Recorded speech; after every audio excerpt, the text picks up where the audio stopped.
ప్రజల నుంచి పన్నులు వసూలు చేయడం కాదు, మౌలిక సదుపాయాలు కూడా కల్పించాలి. తమ జీత భత్యాలు చూసుకుంటున్నారు తప్ప ప్రజారోగ్యాలు మాత్రం పట్టించుకోవట్లేదని స్థానికులు మండిపడుతున్నారు.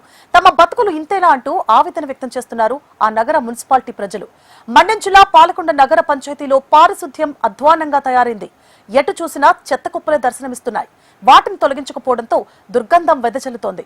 రాత్రి పగలు తేడా లేకుండా దోమలు విజృంభిస్తుండటంతో స్థానికులు రోగాల బారిన పడుతున్నారు. చెత్తను తొలగించి బ్లీచింగ్ చల్లాల్సిన శానిటరీ విభాగం ఆ ఊసే ఎత్తడం లేదు. అధికారులు కూడా నిమ్మకు నీరెత్తినట్లుగా వ్యవహరిస్తుండటంతో ప్రజలకు ఇబ్బందులు తప్పడం లేదు.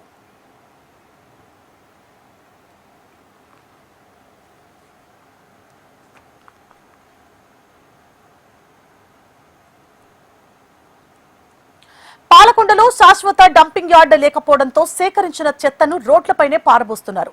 దీంతో స్థానిక ప్రజలు తాము విధుల్లో ఉన్నామా, డంపింగ్ యార్డ్ దగ్గర ఉన్నామా అంటూ ప్రశ్నిస్తున్నారు.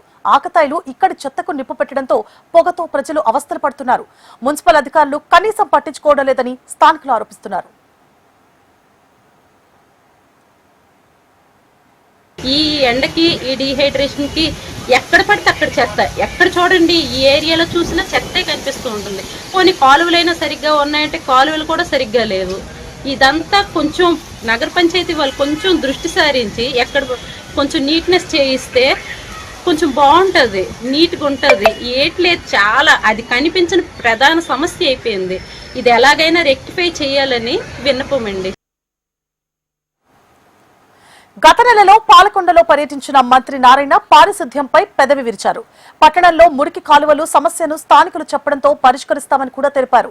ఓ పక్క ఎండాకాలం, మరో పక్క కంపుతో భరించలేకపోతున్నామని స్థానికులు చెబుతున్నారు. కాలువల్లో ఎక్కడ చూసినా మురుగునీరే, రోడ్లపై కూడా మురుగునీరే కనిపిస్తోందని, ఈ కంపు భరించలేకపోతున్నామని స్థానికులు చెబుతున్నారు. ప్రాంతాల్లోని వీధి మురికి కాలువలు శుభ్రంగా ఉండాలి, చెరువులు బాగుండాలి, అభివృద్ధి కావాలని చెప్పేసి గత నెలలో కలెక్టర్ గారు పెద్ద హామీనే ఇచ్చారు. ఇప్పుడు పాలకొండ చెరువులు పక్కన పెట్టినా సార్, పాలకొండ వీధులు చూసుకుంటే ఎక్కడ చూసినా 2 అడుగులు చెత్త మురికిపోయి పోగులపై ఉన్నాయి. ఇక్కడ కాంప్లెక్స్ చూడండి ఎలా ఉంది చెత్తని. ఇదే విధంగా ప్రతి వీధిలో కూడా ఉన్నది. మెయిన్ రోడ్లో ఉంది, అలాగే సెనరస్ కోవుల దగ్గర ఉంది.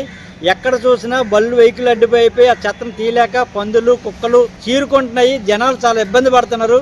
వెంటనే దీన్ని ప్రభుత్వం కానీ, మున్సిపాలిటీ అధికారులు కానీ, కమిషనర్ కానీ దీన్ని స్పందించి రేపటికో ఎల్లుంటికో అది శుభ్రంగా చేసి జనాల ఆరోగ్యాలు కాపాడాలని చెప్పేసి మేము కోరుతూ ఉన్నాం. ప్రజలు ఎక్కడ ఆరోగ్యంగా ఉంటారంటే ఈ చెత్తని శుభ్రంగా ఉంటేనే మురుగు కాలువ వల్ల ఎటువంటి ఇబ్బందులు కలగకుండా ఉంటాయి.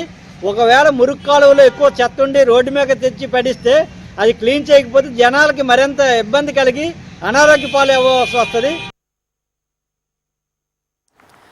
పాలకొండ మున్సిపల్ ఆఫీస్ దగ్గర ఇంజనీరింగ్ పారిశుద్ధ్య విభాగం కార్మికులు పని బంద్ చేసి నిరసనకు దిగారు. 4 నెలల వేతన బకాయిలు విడుదల చేయాలని మున్సిపల్ కమిషనర్ దృష్టికి తీసుకెళ్లినా చెల్లించకపోవడానికి కార్మికులు తీవ్రంగా విమర్శిస్తున్నారు. తమ సమస్యలను పరిష్కారం చేయాలని, లేకుంటే భవిష్యత్తులో ఆందోళన కార్యక్రమాలు తీవ్రతరం చేస్తామని కూడా హెచ్చరించారు. తమ ప్రాంతం నుంచి ఈ చెత్తను తరలించాలని అనేక మార్లు అధికారులకు ఫిర్యాదు చేసినా స్పందన లేదని వాపోతున్నారు ప్రజలు. ఇప్పటికైనా ఈ చెత్తను తొలగించాలని కూడా కోరుతున్నారు. పాలకొండ పట్టణంలో డోర్ టు డోర్ చెత్త సేకరణ చేయడానికి కావలసిన పనిముట్లు లేవు, కావలసిన సిబ్బంది లేదు. ఇవాళ పాలకొండ పట్టణం విస్తరిస్తుంది రోజు రోజుకి. ప్రతి ఇంటి నుంచి డోర్ టు డోర్ తడి చెత్త, పొడి చెత్త సేకరించాలి. ఆ సేకరించడానికి కావలసిన సిబ్బంది లేరు ఒకటి. అలాగే పనిముట్లు, పుష్కార్లు ఇవాళ లేవు. అలాగే బిన్నులు, ఇవాళ చెత్త సేకరించిన చెత్త ఇప్పటి వరకు ఇంటింటి సేకరించిన చెత్త బిన్నులో వేయాలి. ఆ బిన్నులో వేయడానికి సుమారు మాకున్న అంచనా పెట్టి పాలకొండలో కనీసం 40 బిన్నులు అవసరం అన్ని సెంటర్లో పెడితే. ఆ 40 బిన్నులు ఉంటే ఆ చెత్త అక్కడ వేస్తాం.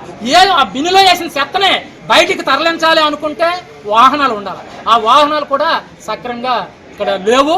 అందుకని వాహనాలు మనకి రోజుకి ఎన్ని టన్నులు చెత్త ఉత్పత్తి అవుతుంది, ఎన్ని టన్నులు చెత్త ఉత్పత్తిని బయటికి తరలించడానికి కావలసిన వాహనాలని, పనిముట్లని సక్రమంగా ఇక్కడ లేవు.